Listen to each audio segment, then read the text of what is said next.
Great to have with us at halftime, Mandee Armstrong, ladies head basketball coach at Coastal Alabama North. Coach, how are you? I'm doing good. How are you? I am doing good. Man, I've got 1,000 questions, and we've only got about 12 minutes because you have a colorful history. You talk about some folks that have done a little bit of everything. That may be you, but let's go in a nutshell. Let's go back in time to your playing career. Okay, you started playing prep. Well, I'm sure before prep, but where did you play prep ball, college ball, and what got you here? I played in college at Troy State. Graduated from Troy, whenever season played, and then actually moved to Monroeville in 2001. Now, are you originally from the Troy area? I'm not. I'm from Port St. Joe, Florida. So, how did you wind up going to Troy from Port St. Joe? Denise Monroe, who was an All-American from my high school, she was also All-American in Troy. And she took me under her wing and kind of led me in the right direction. And when it came time to pick my school, I was dedicated to Troy because of her. So, does that mean that in prep school you were a Port St. Joe Shark? No, I actually went to high school in Quitman, Georgia. Oh, okay. So Well, now there are things that folks don't know that we're going to unveil today. So, one of those, you were in the Hall of Fame at Troy University. So, obviously, you had a stellar career there. How did that come to be? I mean, were you taken by surprise with the Hall of Fame nomination and then induction? absolutely. Just received a phone call one day from the athletic director and was telling me that it was going to happen and what date to be there. And totally out of the blue. Never expected it. Now, was it completely off your radar, or at some point had you said, I did have a pretty good career. Is it possible? Or is it just something that you never thought of? I honestly never thought of it. I'm as humble could be. I appreciate every opportunity, every accomplishment that come my way. It was just basketball is what got me to be where I am today. You, after college ball, played overseas. I know, I remember two of the three places, Luxembourg and Sweden. Man, you played in some great spots. So, what was that experience like? It was amazing to be away from home, just to transition to someone else's every day. I learned a lot, learned to grow up a lot because I'm used to being under my mom. But it was a great experience. Again, great experience. When did you know that you were going to become a coach?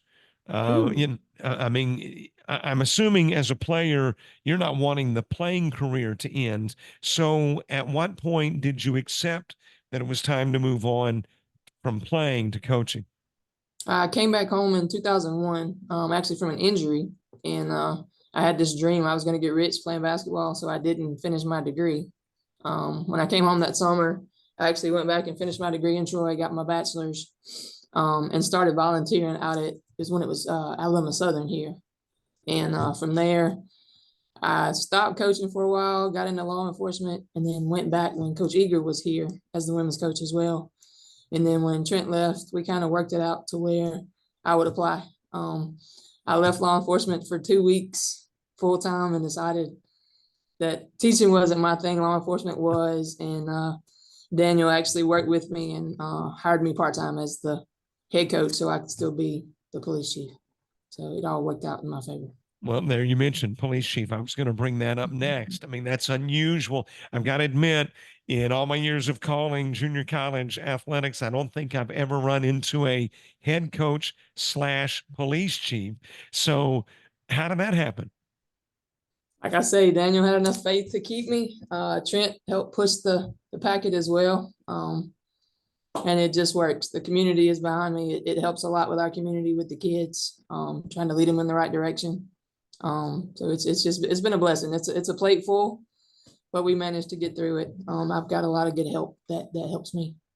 All right, let's take the basketball completely out of the picture and focus on the law enforcement and the police chief's job.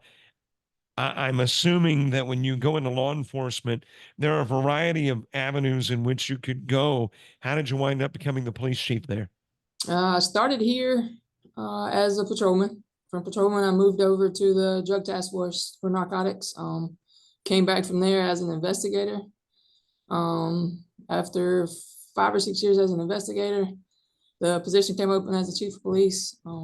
And I put my name in the hat and was lucky enough to be selected.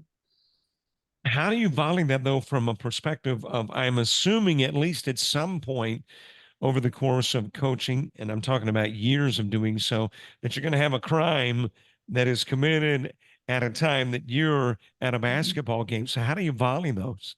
I have a great staff that works with me. My captain and my lieutenants. They communicate, let me know when things are going on as best they can. But if not, I have no issues in trusting their judgment, knowing they'll make the right decision. So they look out for me when I'm not here. You mentioned briefly that being in law enforcement, you felt like it had had an impact on your coaching as well. How has it influenced coaching? What kind of perspective has it brought to the table that has influenced you as a head coach? Um, from I've been in law enforcement 19 years. In the ever-changing society that we deal with today, you see a difference in the youth. A lot of the issues that we have in law enforcement comes from the youth. And we try to lead them and steer them in the right direction. Uh, I've actually had one of my players, she recently just left from here, but she graduated from a 4-year school and came back and worked for me at the police department and did an amazing job. And the majority of the kids that I've coached, we stay in contact. Here in the community, they know that these kids are attached to me with the police department. So anything they do or think about doing, I know ahead of time. So it works out well for us. We don't have many issues other than your everyday issues. Have you ever had to, um, for the lack of a better word, have contact with a player as a police officer? I mean, have there been those situations where one of your players is one of the people that you've had to arrest or at least encounter in your law enforcement capacity? In all honesty, I try my best. If there's an issue going on with the school or the athletes, any of the athletes, I try to separate myself from it. That way it's not an issue for the school or for the city. But if there's contact made from any of my officers with the kids, any of the athletes, they usually let me know and we communicate with Daniel and try to handle it the best way possible. Do you detect from your players that maybe there is a little more a different attitude from the players, or maybe even a little better discipline, and maybe that situation we were talking about last night with Albany Tech is indicative of the fact, I mean, your ladies did not come off the bench in a little fracas there on the floor. Do you ever get the impression from your players that maybe that law enforcement aspect of your personality and career influences how they behave on the hardwood? In some ways, yes. My kids get to see a different side of me than most people. They see, of course, the law enforcement side, they see the disciplinary side, but they also get to see me laugh and joke, which most people don't see that. And that, I guess, is a sense of respect that we both have, but they know which lines to cross and which not. And we deal with them. Sometimes they run a little more for things that they do, but as far as tickets and issues, I don't fix them. And they know that. Don't come to me to fix them. You shouldn't have got it. You ever pulled over a player not knowing it was a player at the I have time, which not. I have that, not. you know that's going to happen one of these days. And they'll get a ticket. And they'll probably get a ticket. I'm assuming that law enforcement is it's certainly the financial arm where your life is concerned. But if you had to give one or the other up, I mean, if you were forced to get rid of one or the other, not based on finances, just based on your love of law enforcement or your love of the game, which would you want to give up? That's a hard choice. Both have different meanings for me. Of course, basketball, I want to give back in a way that I was given, and law enforcement is just in me. So I don't know. I'm going to try to do both as long as I can. Hopefully, I've got 6 years left in law enforcement before I can retire. But we'll see which direction. I can't make a decision. I love them both. Got to talk about this year before we wrap up the interview. You're having a great year, 10-8, couple of games over 500, but there are a ton of games that I really should have won. I mean, there are games that could have been won, and you could be sporting a, heck, 22-4 record or something like that. So you've got to be pleased with the performance of the team this year. Absolutely. And those games, for some reason, we go in thinking we're going to win and we lose. But a great coaching staff, Coach Tally, she's came in and done amazing things with these kids. And the kids have finally bought into what we're trying to do, and it's worked in our favor. We've got some strong kids, some athletic kids, and hopefully we can keep pushing in the right direction. How do you contain I guess for the lack of a better word, the hope, because you're in the D2 division after the ACCC has kind of split up, and you got what, about half the league that is opting to go the D2 route, half the league the D1. You're in the D2. You're one of the stronger teams, maybe the strongest team in D2. So how do you contain those hopes and not let the belief that you've already got it wrapped up kind of guide the way you play the game?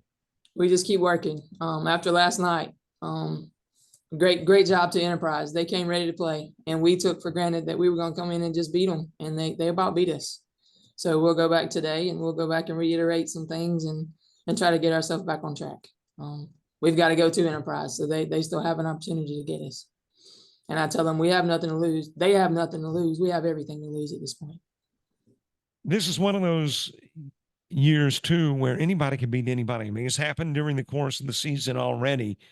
So how do you keep that from happening? I mean, you don't want to be one of those teams that somebody else can creep up and beat. And obviously, you got the talent to win it all this year. So how do you keep that from happening? How do you keep those teams that shouldn't beat you from beating you? One day at a time. We'll go back and we'll start working today for Selma. We're gonna concentrate on each team that we play the days before we play them. We're not gonna look ahead. We've got a big game Saturday with Pearl River. Would be an amazing feat to beat Pearl River. But right now we need to focus on Selma. We got to get past Selma. Every day is just a new day. Got to ask you this one last question before I let you go. And you brought up Pearl River, made me think about the Mississippi teams and specifically East Central. East Central beats you by 48. You play them a month later and you beat them. Right. So what happened from game one to game two? We went to Mississippi not having any idea. We knew they could play. We just didn't expect to see the talent that they had. So we went in there, we were not ready, and we were shell shocked from the tip. We came back to Monroeville, and we knew we had a job to do, and we knew we could compete with them. And we put in the work. The kids bought in and came in that whole week and worked really, really hard. And it showed. We played for 40 minutes. We have a habit of playing so the first, not at all the second, and then we'll play hard the third and fourth. We dig a hole and have to come out of it. And they played for 4 quarters. That's probably the first game we've played all 4 quarters all year, and they did an amazing job. Coach, great season already, into the most important part of the year now. Thanks so much for talking with us. And there's some folks now that know a little more about Mandee Armstrong. Thanks for being with us. Yes, sir. Thank you. Have a good day. You too. All right.